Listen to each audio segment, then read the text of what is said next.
Today I'm excited to bring you a video about clearing the jam I've clearly identified now is a dislocation in a modern red Ryder that has an anti-bear trap with the back of this plunger, some call it the spring guide, it goes through this mainspring, and the anti-bear trap. Now, okay, so younger shooters have been telling me to don't make this complicated. Okay, you need to understand what this is.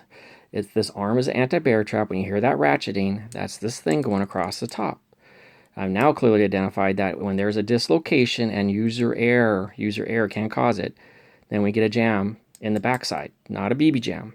Remember, a BB jam is up here because either you got a faulty BB, which is not your fault, you use BBs off the ground, which is your fault, or you're using rocks or something else. You get a jam up here, or you get a dislocation in the back that leaves the spring you see almost fully cocked, and that's not the time to take the gun apart for most people. Okay, so I will avoid any more disassembly videos because most people want help clearing jams. Okay, so I was cleaning out this gun, and this real quick, people wanted some comparisons with the traditional red Ryder. This has huge improvements, nice wide loop, and the color, this is the first one. They have a camo, highly attractive, so imagine that in camo, wide loop. They lost the saddle ring there, which was a little silly. I don't ride a horse. I'm not tying it to a saddle. They also included a fiber optic sight. I did change mine for a couple of different reasons, but when you get this, don't change it unless your sight's rattling, because if it's rattling, then sometimes they come like that. You won't get accuracy. Otherwise, it's very nice. It comes with a fiber optic sight. The big one is that, the loop, and then the latest version is camo and no ring. Okay, so I had a great day shooting. I just had used 30 non-detergent oil on the front and side of this trigger. I'd really worked it in, and I went shooting at 15 and 20 yards with Marksman BBs. This is my most accurate little Springer now. It went from being actually my worst, but I kept working on it and figuring it out. And I'll put a video out on this gun and how BB sensitive it is. Okay, so I was cleaning out the gun. Great shooting session, and I made the mistake of double stroking this. Double stroking means that I cocked this twice. Okay, so what's that look like exactly? Let's use a little buck here. So double stroking means I cocked it, wasn't sure, and I did it quickly again like that.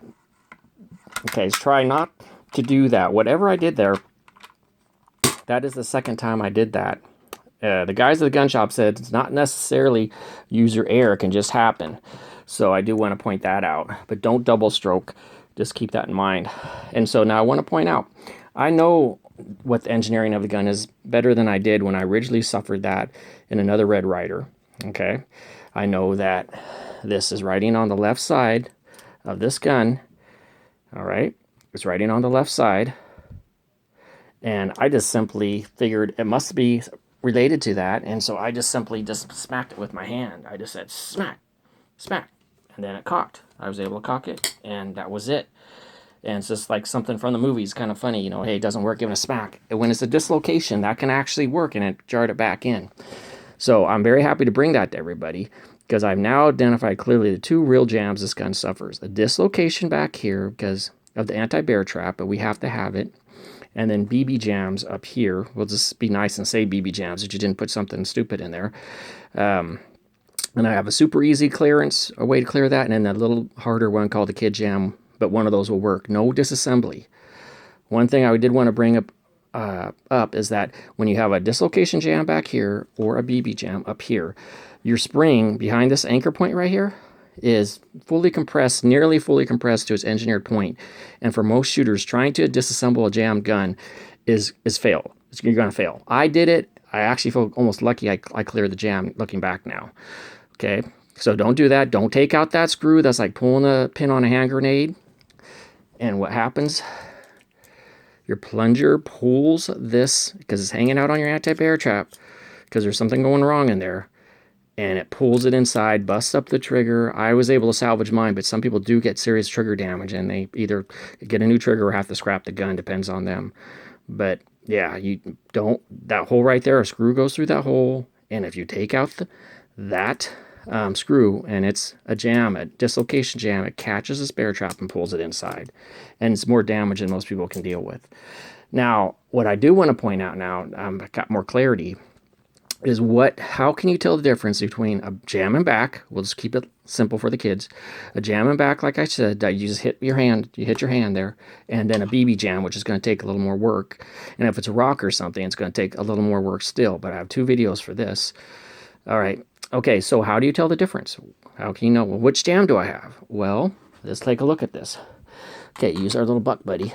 Is when it's a BB jam, when you cock your gun, okay, what happens is sometimes you'll get a click of the bear trap, but many times it's no ratcheting. This is slack, but your trigger works. Okay, be careful here. Your trigger works. It engages your trigger. Put in easy language. It engages your trigger, and then when you fire it, it goes click. It goes click here and goes click up here because it's jammed with the BB up in here. Okay, so you have a slack lever, but the trigger is working. This jam, the dislocation and back, is characterized by you have a slack lever and a slack trigger. Dead in the water. Let me put it simple for the youngins. Dead. They're not working. And so that's not a big deal. Then you close it up and give it a good smack it with your hand, nothing harder, and then try cocking it again. And for me, that worked, and I was able to shoot it. Okay? Now, okay, so we talked about how to clear the jam. We're 6 minutes in. Okay, I hope people have enough attention span for that.